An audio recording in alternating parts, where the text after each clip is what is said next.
So, the launch phase. Things become more engaging and opportunities to connect in the building phases of what you're going to do. The groundwork has been done, and now you are looking at developing. In this phase, what we're talking about is seed team development. And this is a lot of fun. It is scary. It is significantly important to what you're doing because, like we talk about, no one plants alone. Yeah, there are three legs on a stool, definitely, but that one leg of the planter, you still can't do it alone. You've got to have a team. You've got to have a crew of people with you. And so that is so crucial in the decisions that you make. And so we're going to give you some concepts, but ultimately you're just going to have to follow these the best you can. And with prayer and the Holy Spirit guiding you, the selection and the development of the team will happen, sometimes by God's provision and not your own wisdom. And so the selection of people is crucial in how you develop your team of workers and how they all mesh together and what their abilities are. You will select people, or God will give you people, and after a few years, those people won't be with you anymore. And so I know you're going to pray. I know you're going to get people with you, and I guarantee you those people that you rely upon, some of them will go away.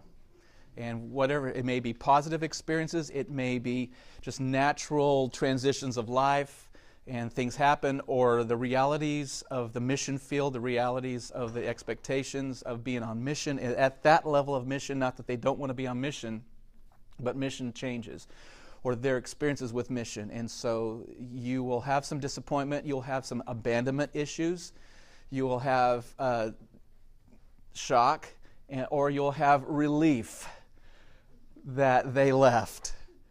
And so I just tell you, that's been my experience, and with some sadness and some joy, and so the people that the God gives you. And so I'm just telling you some of my own experiences. So we do have some material if you want to open up in your C team section after the launch. And so we are in the area now of you're gathering, you're casting vision, you are describing the mission, you are the director, the vision caster, you are the person as the husband-wife team, you are the people that are gathering, and you're looking for people that can be on your team. And so it is very, very important. The purpose of C team members is to help the leader couple fulfill the calling to start a new church. They will help you with each of the big rocks at a variety of levels. Those Jesus called to be and work with Him are not a bad example of what C team members are to be and to do. And so we want to just describe some of the characteristics of what it means to have a C team, the kinds of people that you're looking for. And these are helpful guidelines. It is sort of the matrix of what you're thinking. And I'm going to throw a little bit extra information of my personal experiences, and we're also going to have some information from the Kings or Jared or just Jared. I'm not sure how that's going to pan out. And some other experiences. We're going to talk, I think Brandon's going to share a little bit about also your covenant experiences with some people. And that'll be very practical. So anyway, Bill Hybels has some information that's very helpful, and his 4 C's of teams, and what you develop a team of people, and so that's what you're building is a team of comrades that'll work with you. And so there's these 4 C's, and the last C seems to be a little bit obscure as I was studying through it, but the idea of character and competency, chemistry, and calling or courage is the 4th C. And so character is so vitally important because you are calling people to work with you that will be part of your team, that must be the example, that must be willing to set that leadership standard that you're trying to set. But if you bring people on board that have character difficulties or struggles in their life, then that becomes undermining to the overall mission. So we must have people of character on our team. Will this person do the right thing when no one else is looking? Is he or she committed to living for Jesus? Is he or she if they make mistakes, will they take full responsibility, or will they shift blame? Is the prospective candidate living an unrepentant, sinful lifestyle? All these issues, just things to consider. Is this person reliable? He or she a thief at their core? Or they have issues in their life? The answers to these questions are critical. People who enter the organization with poor character will also exhibit poor character on the job or while serving in your ministry. No leader can afford that. Too much is at stake. So it's just crucial that you look at the character and who they are in their private life, not just in their public life. And so you need to know these people.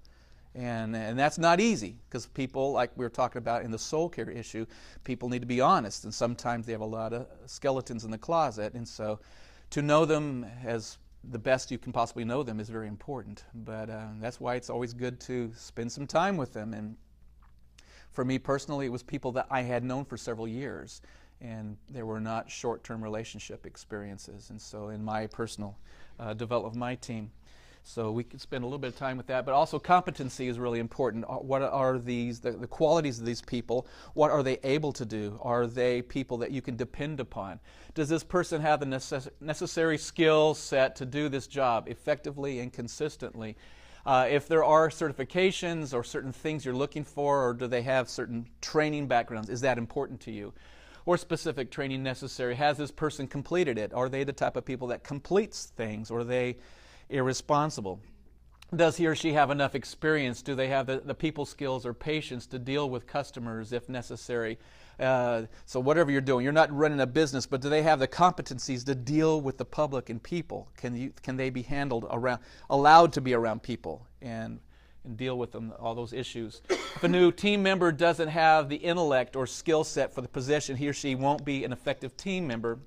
The leader will expect them to deliver something they are currently incapable of producing. So just keep that idea of competencies, what you're looking for as you're building your team together. Chemistry. This gets deeper at a level not just in character, but the people you're going to dance with in life. And so that is so important. With my background, I used to do private practice counseling. I know that even couples and relationships, you may like somebody, you may like being around somebody, but do you have chemistry? Can you really work together and dance with them and know how to deal with all the nuances of life and the decisions? And so that's really important. This is one of the most overlooked aspects of being a leader. Many believe that high character, high competent people will automatically be able to do the job or be on your team, but you may not get along with them. You may just, knock heads all the time. So it's really important. Wrong. Look at the long list of sports teams that didn't win. Championship teams because of the chemistry issues. And then whoever put this together, if it was Bill Hybels, it looks like something that Lambert would put together, Anyway, he would know all of that. But all those teams, and you can argue that on two of those teams, they had the best player in their respective leagues, in the 04 Lakers and the Heat, whatever. I don't keep up with all that business. So yet, despite possessing superior talent, these teams did not win. So chemistry is important, folks. If the new member on your team gossips, doesn't respect leadership, or simply doesn't want to work with others, the production on your team will decline. And make sure new team members can work well with existing ones. So just getting along and being able to mesh and dance. I use the word dance all the time. So it is a dance. And how, as team members, the rhythm of how you're able to, once your rhythms begin to develop, and the planting and all the activities you do, you've got to work together. So that's crucially important. All right, I'm going to move on. Calling, the fourth one, calling or courage. And so the sense of calling, the sense of being willing to step out and to go places where typically people haven't gone before or are comfortable to go before. So what we're talking about are this advanced team of people that are willing to go those places. And so this is important. Every team will face challenges and difficult situations. The teams who excel during those times are made up of team members who have courage or have that calling. These are the people who you want in a manhole with you. They've got your back and you can depend upon them. They will be there with you. They won't worry about how you got in that manhole. It's as that's your job as the leader. You got them down there. You asked them to be there with you. And so instead, they will stand beside you fighting to get out of there. So these are the people who will take on Goliath despite a size disadvantage. And so these are the folks you want on your team. And so knowing all those nuances of competency and that their deep abided calling into that is really important. Are they able to be there? Even though you've called some people, you want to depend upon these folks. And so sometimes you'll find folks that you haven't been able to depend upon. And so So that in your outline there, the material's been put together over the last few years. You'll see several documents and several grids of some things. You can write down names of prospective people you're thinking about. On your own time, you can sit down and work out some details of what are their competencies, what do they have, what do they bring to the team. And so you could write down on one of the pages after courage, the 4 C's, you see sort of a grid that you can write names down and how they fit within that. What is their scoring in those 4 areas of those 4 C's, and will they mesh with the team? What are their strengths and weaknesses they bring? You could look at that. The next page after that is another grid. You can think of specific job descriptions, specific needs you have in your team. If you need certain leaders in certain areas of technology or worship or whatever it is, you can think about some of those team members and begin, building your own list. I'm sure most of you have. You're working on team and people that you know in your area or in the area you're going to go to. So that's really important to start really imagining and praying about what God is calling, who He's going to call to be on your team, and the certain kinds of needs you're going to have. So that's really important.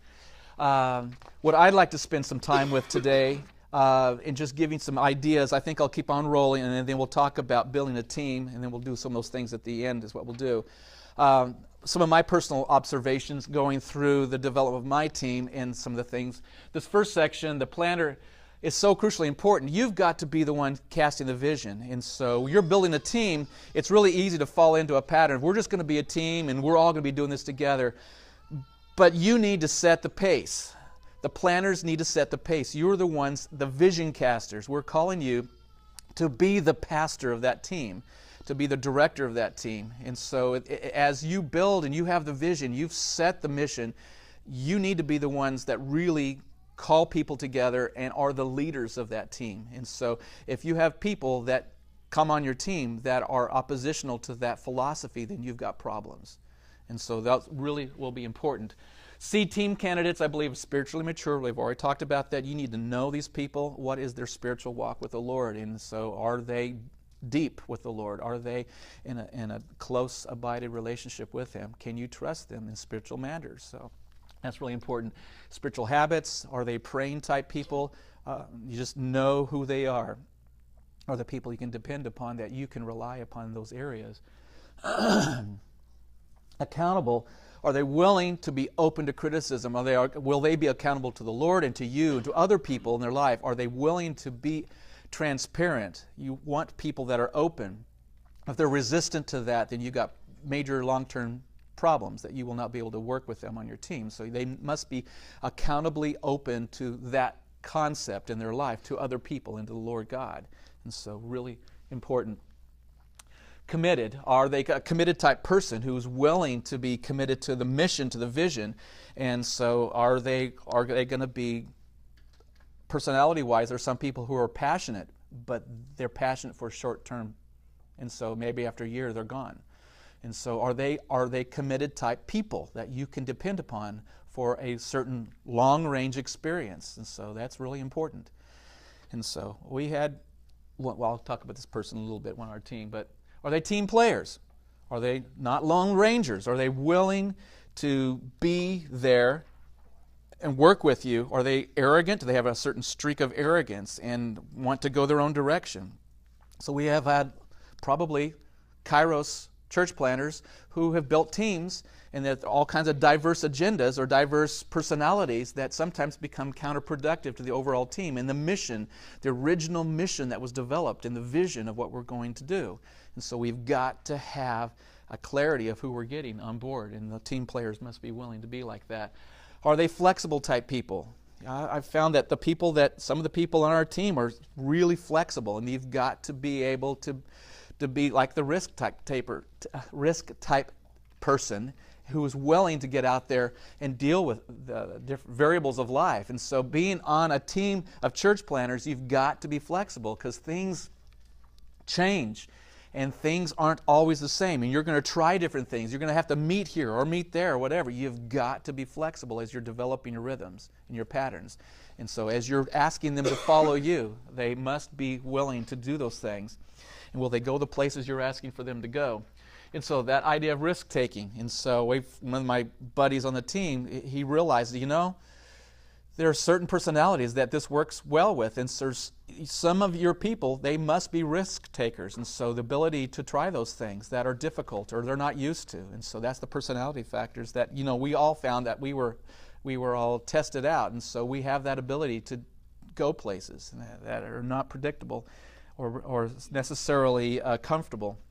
Psychologically compatible, they're not difficult to work with. Personality meshes with the team. They're not high maintenance type people.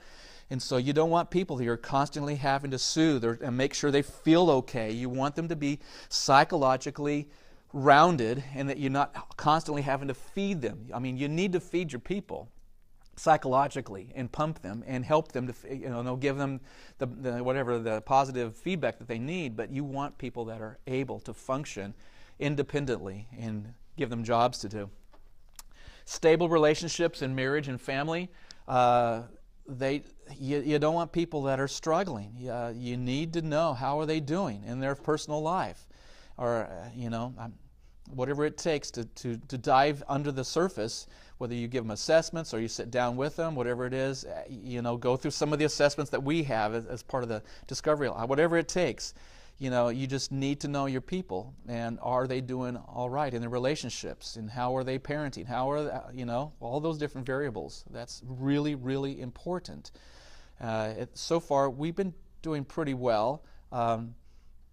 Most of our people are pretty strong in the relationships, and they're going through some experiences. Some of them are in classes with other marriage experiences, trying to build up their marriages because they know it's an ongoing thing that they need to be working on. But that's really crucial. You need to have folks that are strong in that area. Financially stable, people that have had some financial difficulties or maybe have been through whatever past experiences. If it's still haunting them and you're coming on the team with you, they've got all kinds of difficulties in their background, or they're still going through it, that could be difficult. If they have it in the background but they've got it all cleaned up, that's great. But just, are they financially able to go on mission with you and to go the places you're asking for them to go? Are they ready to do that? That's just really important. And so we've been pretty blessed with that so far. Yes? I have a question. So when you're looking through all these, I'm assuming you're looking at both husband and wife. Yes. If this is a couple. So if one is just on fire and awesome Mm-hmm. and healthy, and Mm-hmm. the other one's still struggling, Right. say with depression or whatever it Mm-hmm. is, Mm-hmm. It's going to affect Right. them as a couple. Right. Have you encountered that?